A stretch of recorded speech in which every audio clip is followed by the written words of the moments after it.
Welcome sa aking mini vlog. Today's video guys, magluluto naman tayo ng biryani chicken. Ipapakita ko lang sa inyo ang aking way kung paano ko lulutuin ng biryani guys. So ito guys ay intro lang muna para naman meron tayong intro. Kailangan kasi na may intro para hindi naman biglaan ang pagluluto natin, di ba guys?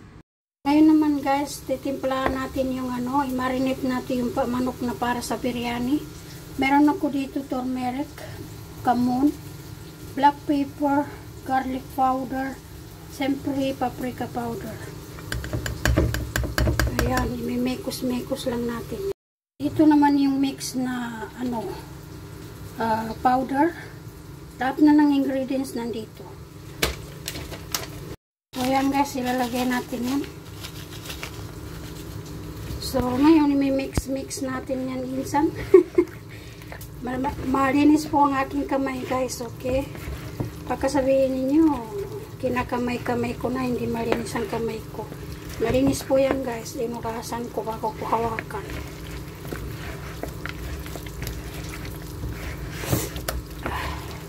Dahil sa ingredients, nagsisingo-singot ako.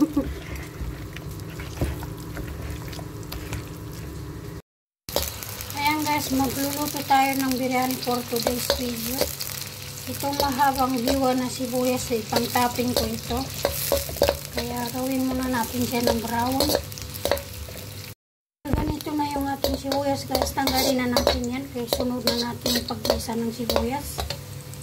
At ito naman yung para sa biryani. Kasi yung unang pinarito ko na sibuyas para sa topping ng biryani. Pang-topping ko lang. Siyempre, pag ganyan na siya, isunod na natin yung tomato. At saka meron akong hiniwa dyan na chili na mahanghang. Para mayroong konting sipa. Konting sipa. Sana all may sipa. Ito yung ginger na paste at saka garlic na paste. Sabay na natin ilagay. Kailangan niya may paste na tomato. Garlic at saka ginger. So yan, mimikos-mekos lang natin yan. Hindi ko pala napakita ito, nilagay ko ito mga kahoy-kahoy at saka nakalimutan ko pangalan, pero alam ko naman. Kompleto po yan, yung dahon ng laurel lang wala. Pero okay lang yan kasi meron naman ako doon sa mixed powder na yan. Ayan yung mga ganyan. Ayan. Tapos ito kahoy, parang kahoy siya pero hindi yung kahoy. Siyempre mayroong cardamom pala yan. Marunong nga magluto pero yung mga pangalan ng ingredients hindi masyado matatandaan kung ano. Pero okay lang yan, nakikita naman yun kung ano nilalagay ko, diba? Ito naman yung tawag dito, hell. Ayan, hell. Dahil ganyan na siya guys, yung i-marinate natin manok, ilalagay na natin. Ganyan. So, i-mix-mix lang natin yan. Ilalagay ako dito ng Maggi cubes. Tapos salt. Ayan. So, ganyan guys, i-mix-mix lang natin yan. Mahirap talaga magluto pag naka-video yung isa kamay. Ay. So yan, takpan muna natin, pakukuluin natin sa sarili ng tubig. At siyempre hindi mawawala yung yogurt.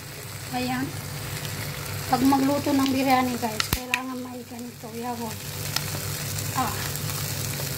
Hirap naman tanggalin. Nalagay na natin yogurt, mix lang natin yan guys. O di kaya mekos-mekos natin yan. At siyempre guys, ang kailangan natin dito, rice na basmati. Bukasan muna natin ng ilang beses para ibabad natin.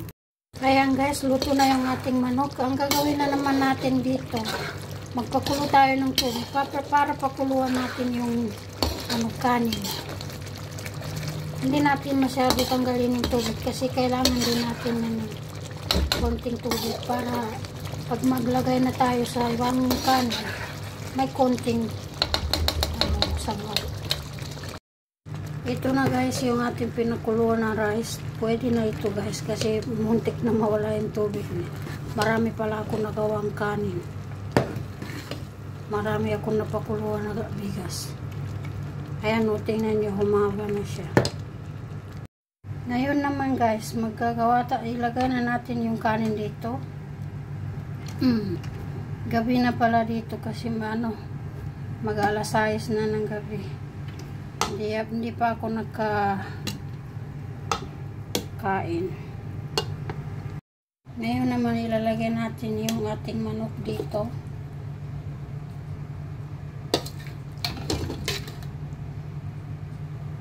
Ang hirap talaga mag-busy pag nagkakamera ka. Guys, dahil meron tayong dito yung sinabi ko na pang topping natin, tapos chili, siyempre pang color dito, lagyan ko ng konting color lang para pantay,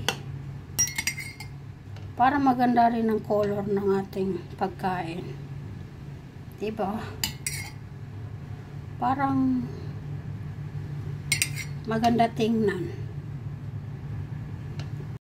Siyempre, ganun din ang gagawin natin. Maglalagay rin dito ng kanin ulit. Ayan. Ganyan. Ganito. Ganyan. Grabe naman kasi, ang dami kong nagawang kanin. Hindi ko na-maintain tuloy. Pero okay lang yan, kasi hindi naman isang beses lang kainin. Ayan guys, yan. Lalagay na tayo ng pang color ulit. 2 layer na pala ito. Hindi ko nakuhanan ng video yung kung paano ko nilagyan ulit ng kanin. Ayan. Huwag masyado lagyan ng color para Tapos ganyan ulit naman. Lagyan na naman natin ulit ng kanin sa ibabaw. Ganyan. Dahil last na ito guys. Ito na yung last niya sa ibabaw. Aray. So, lalagyan muna natin ulit ng sibuyas na pinarito. Diba? Siyempre, meron tayong 2 chili dyan na spicy. Ulit, lagyan din natin ng pang-color. Para maganda mamaya. Dami ko pala naluto mo. Ayan. Pag i-mix ko na yan, mamaya pag napainitin ko muna siya ng konti. Tapos, saka natin kakainin. So, yan guys, madali lang gumawa ng biryani. Na guys, yung ating biryani guys. I-mekos muna natin siya para maganda tingnan.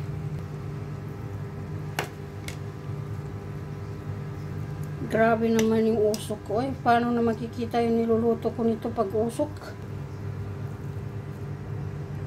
So guys, ito na po yung ating biryani. Okay guys, ang biryani natin. Kakain na po tayo guys. Siyempre meron tayong panta. So yan guys, kain po tayo. Ganyan. Depende sa inyo kung kasi merong 2 color for biryani guys.